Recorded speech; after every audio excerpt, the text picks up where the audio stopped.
Welcome to the Slop Temple. We pray this video helps. You're starting right now? Unlock your iPhone and open Settings. Once there, tap Display and Brightness and then Auto Lock. This is where Screen Timeout lives. Make sure Low Power Mode is off and that you aren't in a Managed Device profile because those can hide longer time options. You're doing this to keep the screen on longer for reading or presentations, so begin here and you'll see the available time choices to pick from. Once in Auto Lock, select the duration you want. Options typically include 30 seconds up to 5 minutes and sometimes never.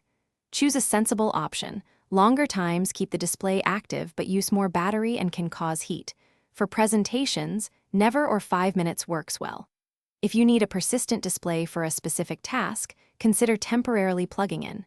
Make sure to toggle back when finished to conserve power and avoid accidental screen-on time. Now lock your iPhone and observe how long it stays lit to confirm the change. If you don't see longer options or auto lock is missing, turn off low power mode and restart the device.